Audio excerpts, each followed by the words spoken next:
Hello friends, मैं संतोष विज्ञान आप लोगों को अपने यूट्यूब चैनल संतोष विज्ञान पर स्वागत करता हूं। दोस्तों, आज हम लोग डी ब्लॉक तत्वों के बारे में अध्ययन करेंगे। पिछले वीडियो में एस ब्लॉक तथा पी ब्लॉक तत्वों को याद करने का ट्रिक देखे थे। तो आप लोग जानते हैं कि आवर्त सारणी में 18 वर्ग है। इसमें पहले और दूसरे वर्ग को एस ब्लॉक में रखा गया है। 3 से लेकर 12 तत्वों को डी डी ब्लॉक में रखा गया है और वर्ग 13 से लेकर वर्ग 18 तक तत्वों को पी ब्लॉक में रखा गया है। चूँकि डी ब्लॉक तत्व एस ब्लॉक और पी ब्लॉक तत्वों के बीच में स्थित होता है, इसलिए इन्हें संक्रमण तत्व भी कहते हैं। तो चलिए दोस्तों, देखा जाए डी ब्लॉक के बारे में। आवर्त सारणी में वर्ग संख्या 3 से लेकर 12 तक तत्वों को डी ब्लॉक में रखा गया है। आवर्त सारणी में वर्ग संख्या 3 से लेकर वर्ग 12 तक तत्वों को डी ब्लॉक में रखा गया है। उसके बाद इनके अंतिम इलेक्ट्रॉन चूँकि डी सब सेल में प्रवेश करते हैं, चूँकि डी ब्लॉक तत्वों के अंतिम इलेक्ट्रॉन डी सब सेल में प्रवेश करते हैं, इसलिए इन्हें डी ब्लॉक तत्व कहा जाता है। ये आवर्त सारणी के एस तथा पी ब्लॉक के तत्वों के बीच में स्थान पाते हैं, इसलिए संक्रमण तत्व कहते हैं। तो संक्रमण तत्व क्यों कहते हैं आप जान गए, क्योंकि इनकी क्रियाशीलता एस और पी ब्लॉक के तत्वों के बीच में होता है, इसलिए इन्हें संक्रमण तत्व कहा जाता है। इनका बाह्य इलेक्ट्रॉनिक विन्यास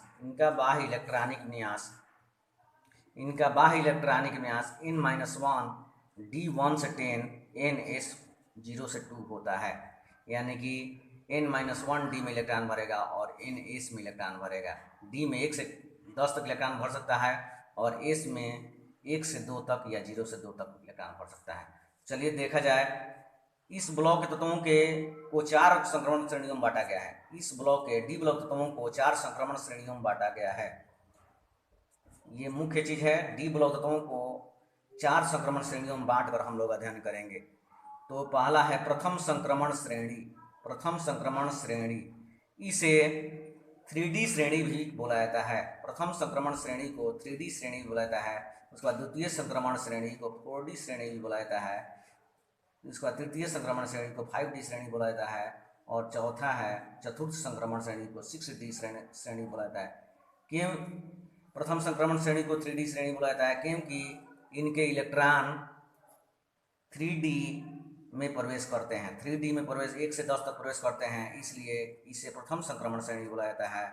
इसमें इलेक्ट्रॉन 4D में प्रवेश करते हैं, इसलिए इसे 4D में 1 से 10 तक प्रवेश करते हैं, इसलिए। उसके बाद तृतीय संक्रमण श्रेणी में 5D में इलेक्ट्रॉन बढ़ते हैं। 1 से 10 तक। और चतुर्थ संक्रमण श्रेणी में 6D से इलेक्ट्रॉन बढ़ते हैं 1 से 10 तक। इसलिए प्रथम संक्रमण श्रेणी का इलेक्ट्रॉन विन्यास 3D 1 से 10 4s2 होता है।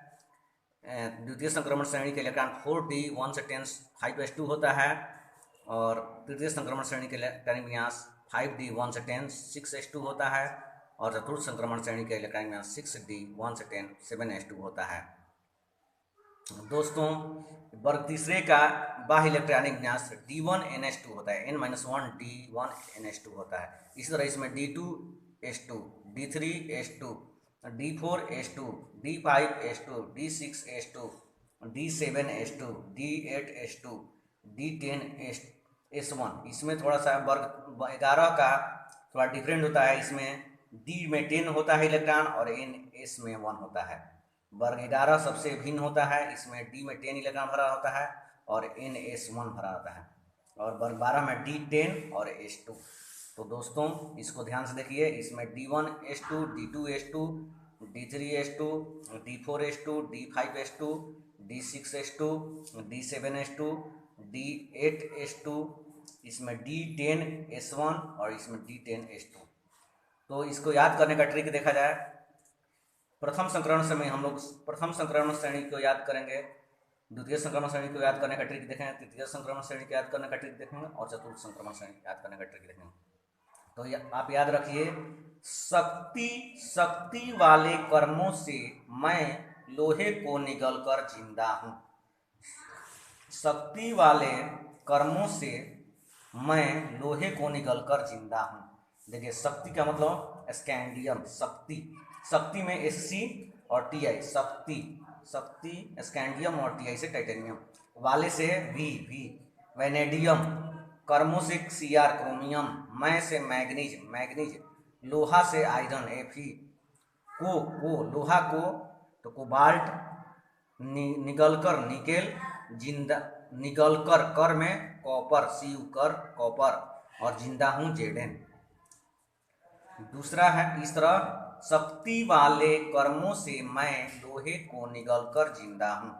दूसरा देखा जाए द्वितीय संक्रमण श्रेणी को याद करने का ट्रिक, ऐ जरा नवाब मोटे रुके रहो पड़ेंगे आज कोड़े, ऐ जरा नवाब मोटे रुके रहो पड़ेंगे आज कोड़े। ऐसे एट्रियम, जरा से जर्कोनियम, नवाब से एनबी नियोबियम, मोटे मोटे में मुंह का अर्थ है मॉलिब्डेनम, और टे से टेक्नीटियम, रुके रुथेनियम, रहो से रोडियम, पढ़ेंगे पढ़ेंगे से पैलेडियम, आज से सिल्वर एजी, कोड़े से कैडमियम कैडमियम। इस तरह ऐ जरा नवाब मोटे रुके रहो पढ़ेंगे आज कोड़े।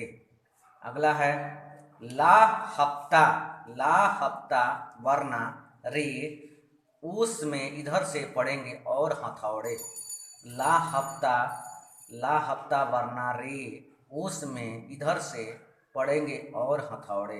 तो ला से लैंथेनम, हफ्ता से हैफनियम, हफ्ता में ता का अर्थ है टेंटेलम, और ला हफ्ता वरना से डब्लू टंगस्टन, रे से रेनियम, उस में ओस्मियम, इधर से इरिडियम, पढ़ेंगे प्लेटिनम, और एयू गोल्ड, हथौड़े Hg। चतुर्थ संग इस तरह ला हफ्ता वरना रे, उस में इधर से पढ़ेंगे और हथौड़े। अगला है एसी रूप से दबकर, चतुर्थ संक्रमण श्रेणी को याद करने का ट्रिक है, एसी रूप से दबकर सगे भाई हंस मत 10 रोग उगेंगे। एसी रूप से दबकर सगे भाई हंस मत 10 रोग उगेंगे। इस एसी मने एक्टिनियम, एसी रूप मने आरएफ रदरफोर्डियम, आरएफ रदरफोर्डियम, दब से डबनियम, सगे सीबोर्जियम, सगे भाई बीएच, भाई से बीएच बोरियम, हंस का है हसियम, एमटी से मैटरनियम, उसके बाद 10 से डर्मेस्टेडियम, रोग से रोन्टिजेनियम, और उगेंगे से यूयूबी इसका है। वैसे सीएन इसलिए खोज हो चुका है, इसका नाम है कॉपरनिशियम। यूयूबी का मतलब है यूनी बाई 112, यूनी बाई 112। इसका परमाणु संख्या याद करने का स्थान ट्रिक है 21 22, यहाँ से 21 चालू है तो ये 30 तक जाएगा, ये 39 चालू है तो 39 40, इस तरह 48 तक जाएगा। यहाँ 57 चूँकि इसके बीच में आता है एक ब्लॉक था तो इसलिए यहाँ 72 73 74 80 तक जाएगा। और एक्टिनियम 89 है, उसके बाद बीच में 14 तत्वों को छोड़कर RF 104 चालू होता है और ये 112 तक जाएगा। इस तरह आप याद कर सकते हैं। शक्ति वाले कर्मों से मैं लोहे को निकल कर जिंदा हूँ, प्रथम संक्रमण श्रेणी के लिए। द्वितीय संक्रमण श्रेणी के लिए ऐ जरा नवाब मोटे रुके रहो पड़ेंगे आज कोड़े। तृतीय संक्रमण श्रेणी के ला हफ्ता वरना रे, उस में इधर से पड़ेंगे और हथौड़े। और चतुर्थ संक्रमण श्रेणी के लिए ऐसी रूप से दब कर सके भाई हंस मत 10 रोग उगेंगे। तो दोस्तों इसको आप ध्यान से देख लीजिए, याद कर लीजिए और अंत में वीडियो को लाइक सब्सक्राइब और शेयर ज़रूर करें। थैंक यू, धन्यवाद।